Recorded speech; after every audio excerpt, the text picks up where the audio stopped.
fatal heart impacts, past painful scars. In fact, I blast tasteful bars and pass. I back up my actions, fact don't ask, grab reactions, jacked attack with every word, then act with class as they hear me snap. I got nothing to lose, cause I fought and felt the bruise. Now I'm not the one confused, call the shots and they produce. I ain't lost, I'm finally loose, pick a new silver excuse. I need the views to boost me to a new abuse of being used. Everybody wants a piece now, y'all can rest in peace now. You're dead to me, so peace out. Remember, you're just freaked out. Get ready for defeat now. Alrighty. Hello everybody. This is Kirusho here, and now, whenever we last left off with this series, we had Izuku Midoriya. He has just located the thing, finding out what city it is in as he has met up with Mr. Shield's friend, who will be giving Midoriya a place to stay while he is in the city. Now, with that out of the way, within the timeline, we are just after the internships, and the summer camp event should be going on around this time. However, UA is not allowing it because of what happened during the internships, mainly Ida getting murdered. Now, with that being said, we do have the following week.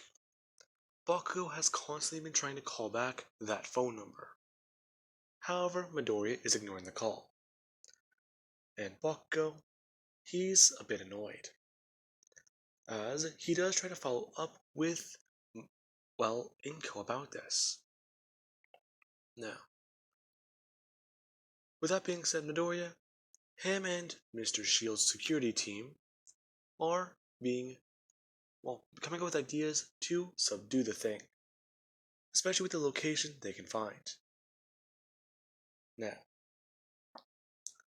the head of the security team is still infected by Midoriya.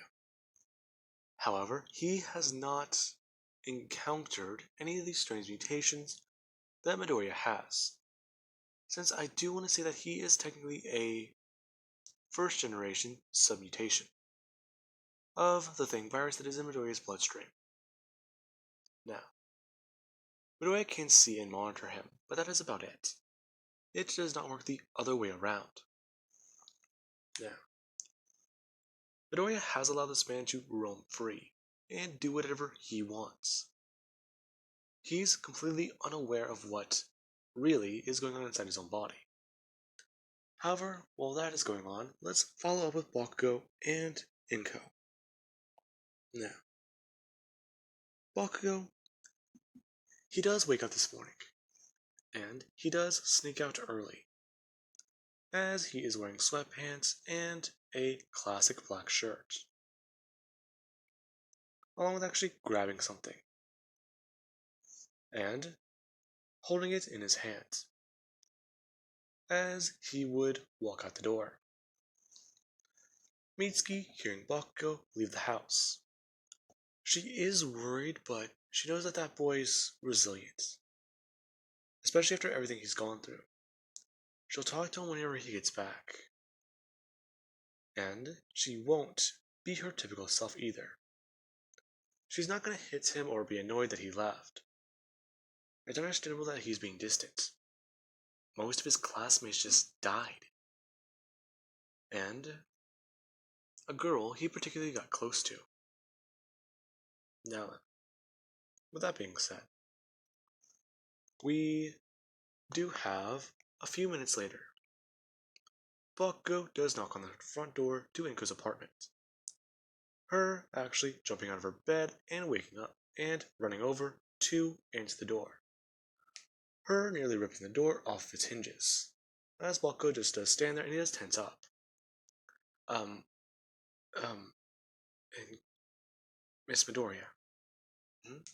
But Bakugo, I'm sorry, I wasn't expecting you. Oh, yeah, sorry. About that, I know this is sudden, but I was hoping to talk with you. Yeah, sure, come in. Bakugo walking in, as he would sit down on the couch, Inko asks him if he would like something to drink. Bakugo just saying that he'll be fine. He was hoping just to make this real quick. He wants to sort everything out and he needs to go catch the train. Uh, sure. Her walking back over with a cup of coffee. Sitting down and asking him exactly what is he here for. Inko, I'm sorry for the way I treated Midoriya. Yeah. And, well, I don't know the best way to tell you this. He's alive. Now, Inko actually has somewhat spit out her coffee, as she does ask exactly what does he mean. Oh, uh, about that. I received a phone call, and, well, last night. I don't understand it. I was at the funeral. I saw the body. But even then, this doesn't make any sense. He's dead, right? Inko just sitting there, as she does begin to tear up, telling Bakugo that she's unsure, as she would grab him by his hand, which is currently clasped closed, him ripping his hand away from hers, as he does almost bark out, "Don't touch it." Her kind of surprised, telling Bakugo just to follow her. Bakugo being walked into Midoriya's room.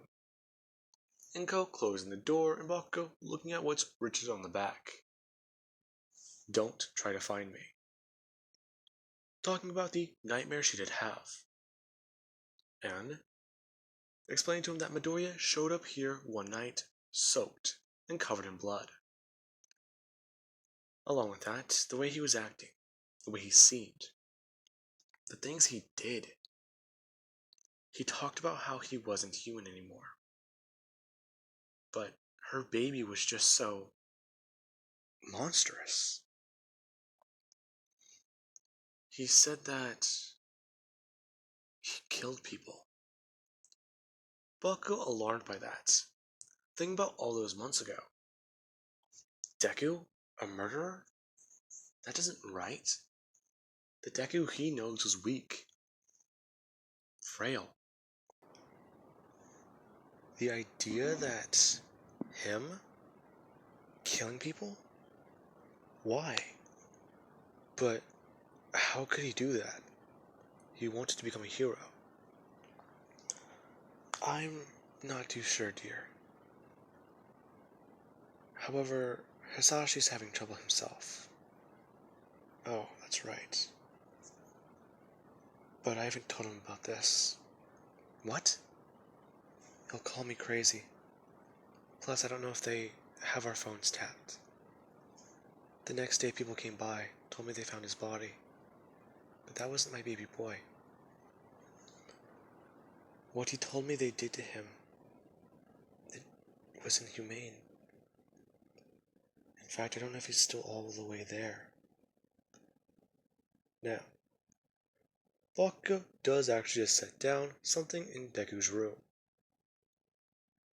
as he sets down the shattered portion of a bracelet. And it does have a little bit of blood on it. Inko confused by it. Bakugo saying that this is all that he has left of a friend of his. I'm so sorry, Bakugo. That must be hard for you. Hard? I saved her during the entrance exam.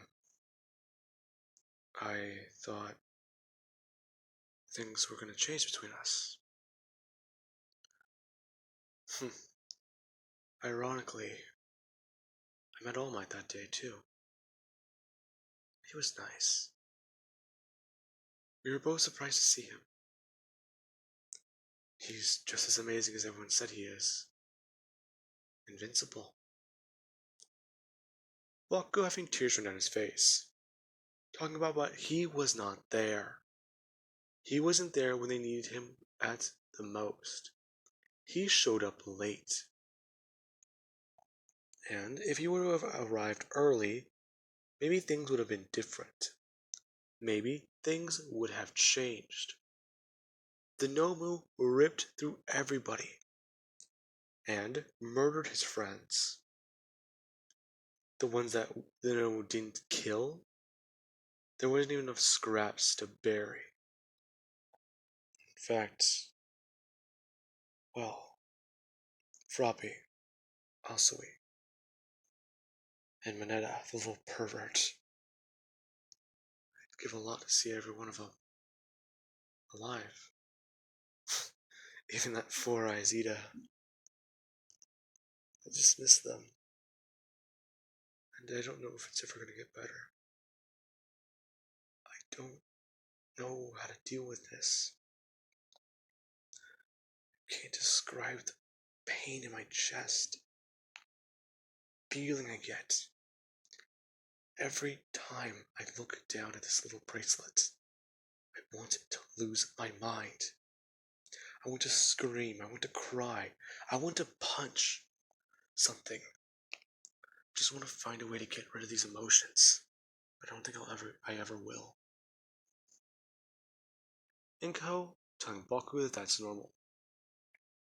Baku is going to be feeling like that for a very long time. He's grieving. And that everything will be alright. However, if he just seals himself off like the way he is right now, things are not going to get better. Go talk to your friends. Be around them. They know what happened. Baku at least nodding at Inko. Before he does, go away, forgetting to grab the bracelet, and heading for UA. Now, we do have over Midoriya, who, him and the assault team, are finally in place. Midoriya, he has given the information the team needed to know so that they can track down the thing. In case the thing can look through his own eyes, he doesn't want it to know their plans. So, Midoriya was told the absolute bare minimum. Now, he wasn't told a time or a place where they found the thing's nest.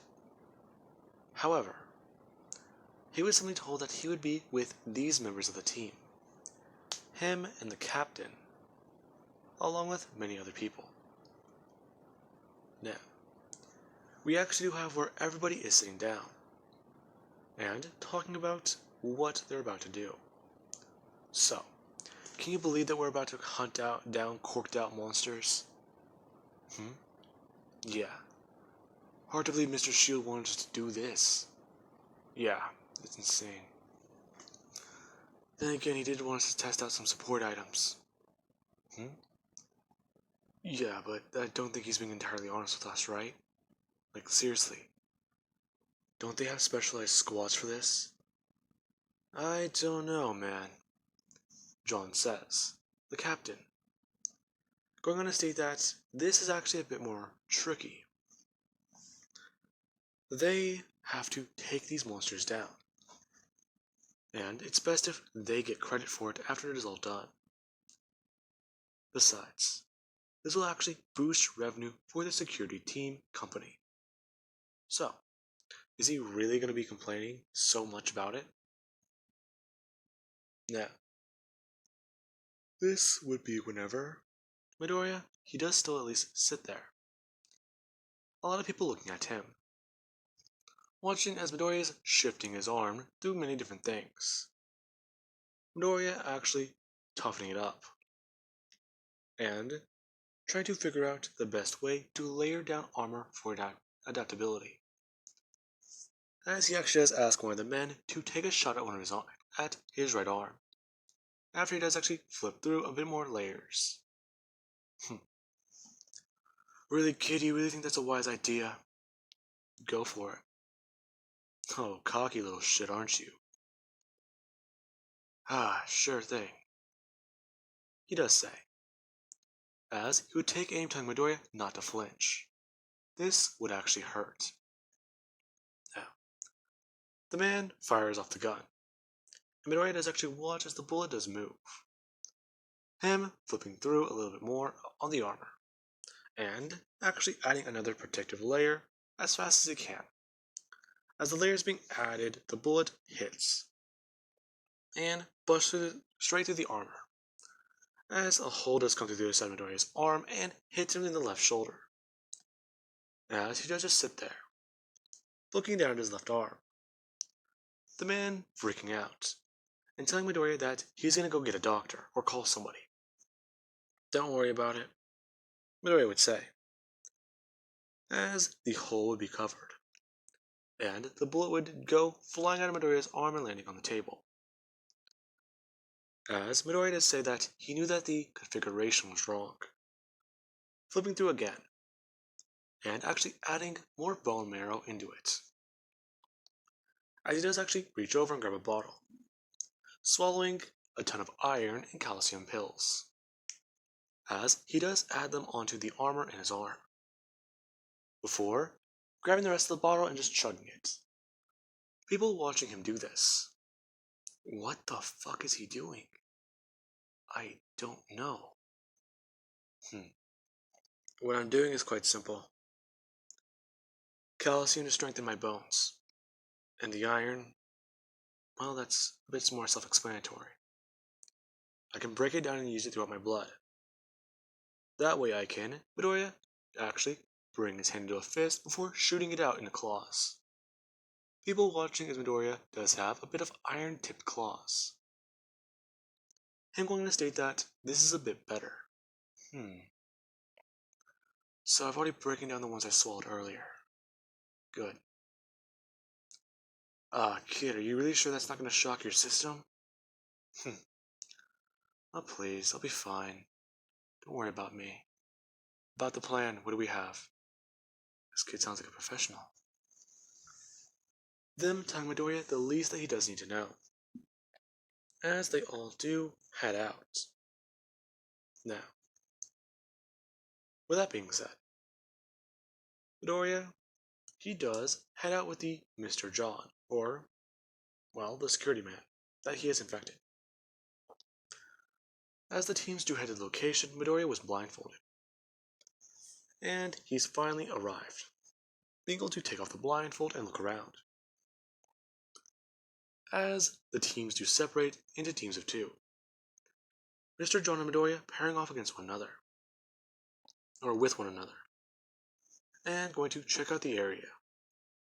Now, they are at an old abandoned building that does actually have an underground facility to it, or storage area. So, this is where they last saw the creatures. If they're anywhere, they're going to be here. Now, Midoriya does ask Mr. John if he's been feeling weird in the last few weeks. What are you talking about, kid? Nothing. I just wanted to know. Know what? Well, I'm curious. These creatures aren't like anything you've ever dealt with before. Dealt with before?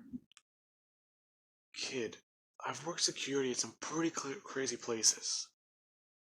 Actually, I've gone through a few villain attacks myself. However, this job feels a bit different. What do you mean? Well, I'll tell you. Not once in my life did I ever think I'd accept a job like this. I feel like I'm playing mercenary. And that's strange. 'Cause I don't do that. That's weird, yeah. So, do you have any idea what's going on here? Oh, yes, I do. As Midoriya and the man do walk around. Midoriya already adapted somewhat. He does still keep the humanoid-looking face, which Mr. John does find to be quite creepy, asking the kid if he's alright and if he can move properly. Midoriya explained to him that yes, he can, and that he shouldn't worry about it. Now, Midoriya does actually have a glimpse in his vision as he's still walking forwards. talking about how they're getting stronger. What's getting stronger?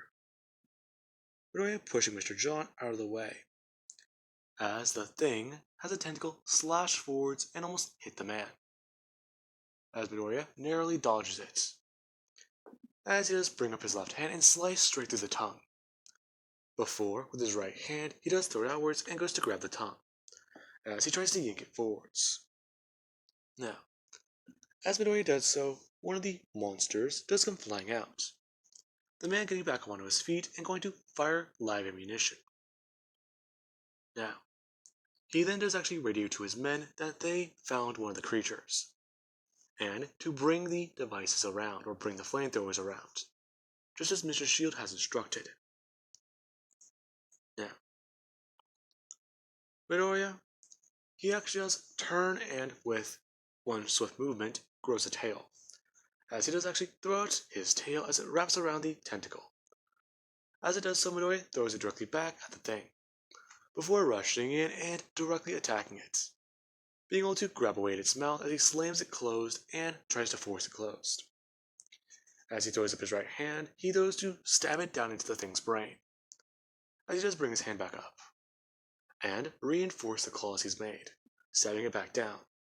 With every single movement, Midoriya tries to slash away at the thing's torso and body.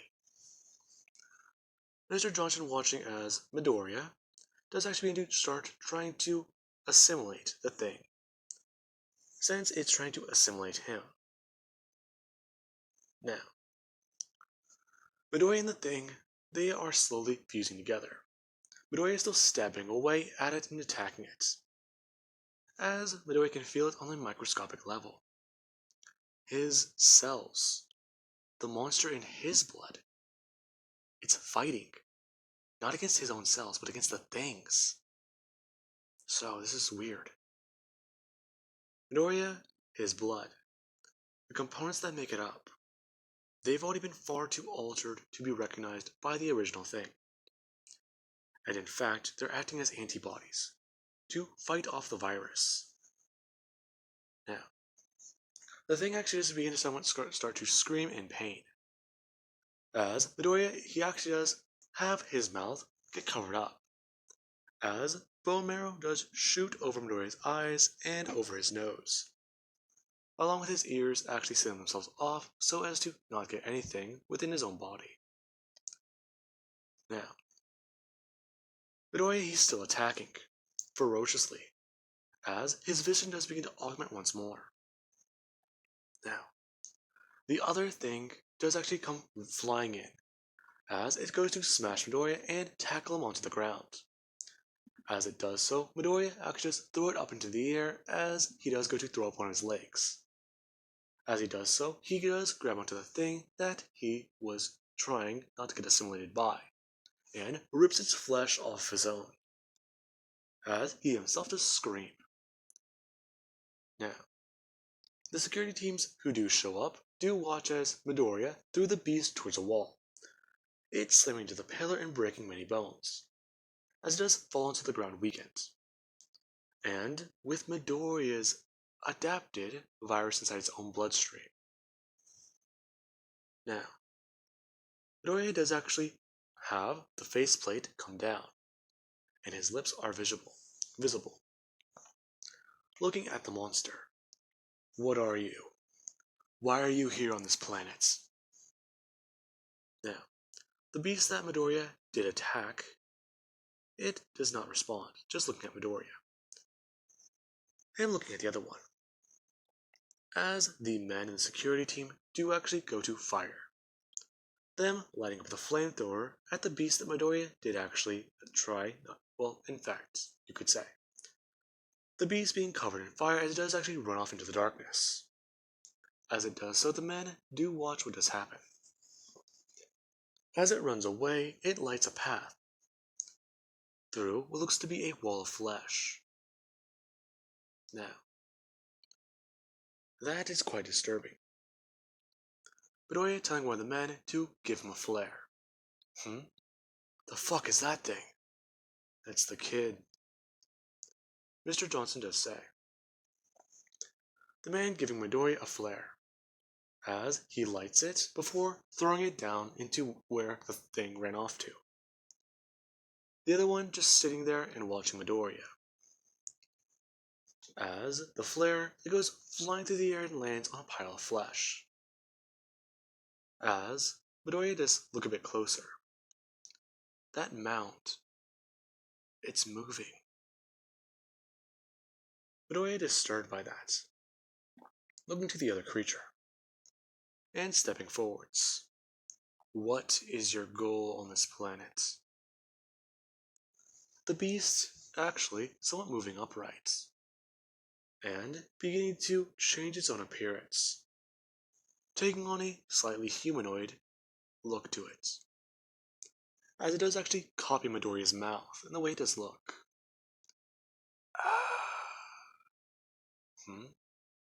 You can speak English? Anything really? I got a lot of people up here myself. Any information you do know I would have a lot of use for. We, us. I believe. Us. Us? Okay. What is us? The thing bring up its hand, and at least touching its own torso before looking over in that direction, where the pile of flesh is, saying us. We. In a very childlike manner. Talking about how it survive, it conquer, it feed. I see. So, what about me then? You. Yes. I'm assuming you know what I am. Freak. Not the word I would use for it. Now listen to me. I want you to get off this planet. To leave. Midoriya throwing out his hand, and putting it onto what he believes to be this thing's throat. As it does actually lift up into the air, as he does actually begin to start assimilating it. Saying that he knows it's not connected to the main thing, is it? It's made of human chemistry, biology, and flesh. Freak. Freak. I'm aware. Midoriya beginning to assimilate it, as people do watch what Midoriya does do. Many different people horrified at what the kid just did. As Midoriya, he actually did grow in size a little bit. Hey kid, you still in there? That you? Midoriya turning, as the plates on his eyes do come up. Yeah, it's still me. Freaky quirk you got there. Yes, I'm aware. However, I have to do that to, well, sustain my mass. Or really my body. I don't know what happens if I don't do that. I could deteriorate. Oh, I see. So it's more like you gotta eat a lot, otherwise you'll die. Yeah, that sounds about right. Now, with that being said, we do have a problem. Midoriya, the moment he actually does go to walk forwards and go towards where this hive is, he does drop onto his knees. And he does hear it. It's screaming in his head, whispering, chanting, talking. What is this? Midoriya letting out a feral screech. As the men do watch Midoriya rapidly just begin to grow larger, before he does grow tinier, as he does take on canine features and then they disappear. Now, this is all quite shocking, until Mr. John does appear to do the same thing. However, there's this one little problem. There's a scratch on the back of his neck. And Midoriya, he does look over and watch as Mr. John does begin to start multiplying or well, massively changing. Midoriya instructing them to torch him. Torch him now! The men confused, as one man actually does apologize before doing so, watching as Mr. John screams out in agony, before his head comes flying off of his shoulders, and he tries to run into the hive. Now, they are horrified by seeing this, and they don't even really know what to say.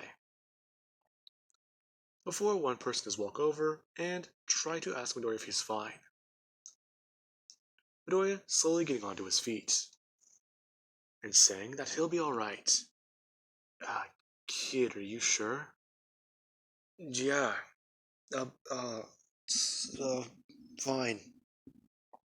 Now, Midoriya would try to walk away, or at least towards the entrance to leave. As, whenever he does get out there, he does look down at his hands. And he can feel it. The thing is stronger here. The closer he gets to it, the more his mind starts to get affected. Mr. John got affected too. However, he doesn't even remember those things attacking him, getting close to him. No. Oh no. Midoriya turning around and hearing gunfire. As he then does hear more screams. Before an explosion does go off. And the area does shake. Now, Midoriya does go to run back down there. However, as he does, one man does come running by Midoriya, grabbing him, telling him that they gotta go now. As he pulls Midoriya away, before the rest of the building does collapse. And flames do begin to start appearing. Now, with all of that, the man, he does have a large wound on his right arm. Talking about how, what the fuck was that? What the fuck were those things? Jesus Christ! Are you alright, sir? Get away from me, kid. Jesus. At least change human, or more human. I can't look at you after seeing everything down there. Sorry. But that wound on your arm, what happened? I don't know how to explain it. Your scream. It was like a dinner bell. What? A dinner bell? There were more things down there. More wolves, animals? With quirks. I don't understand how they nested so fast. How they breed so fast. Sir? Did one of those things get you? Oh, this. Yeah. Just a small scratch. I see. Well, I'm sorry. You're sorry? Yeah.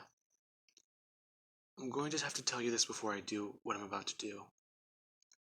Those things down there, they're not dogs or wolves or anything animal infected by a quirk.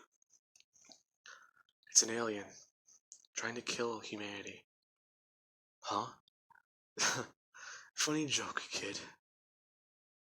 Sir, I wish I was joking. Last year I was experimented on. They put it in my blood.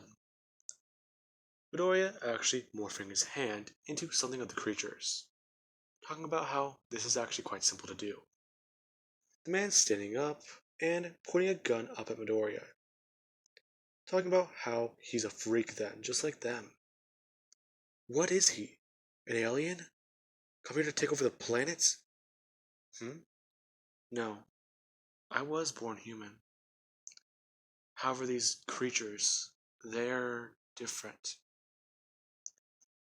Hell, I can barely stand on my feet after what I experienced down there.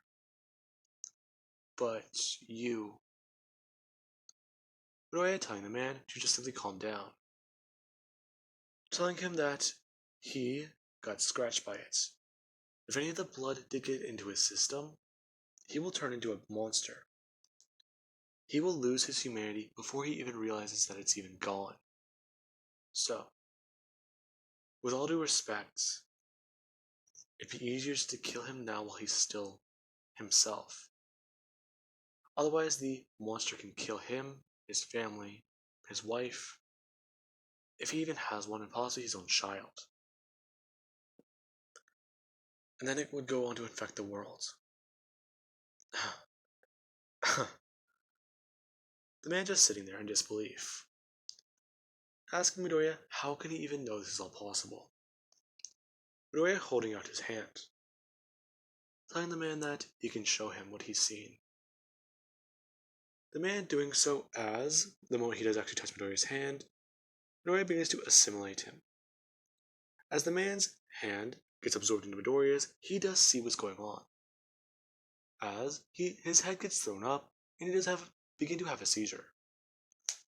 Him being seen the truth before Midoriya does absorb him. Now, the moment that does actually happen, Midoriya, he does actually somewhat have to hold himself back. He can feel it. He's absorbed too much biomass, and his body is having trouble compacting it all. So, he needs to eject or split into two. As he actually does do so, him falling forwards onto the ground as another Midoriya would rip out of his back. And it actually does have its own trouble for a second. Before this split is complete, both Midoriyas looking at each other and trying to reasonably assume that they're both the same person. As the original, his clothes are torn open from the backside. And both of them do actually go looking into the truck or the vehicle they used to get here for clothes. As they both quickly do leave in the vehicle. Now, with that being said, I do hope you guys enjoyed. And have an amazing night. I'll catch you guys in the next part.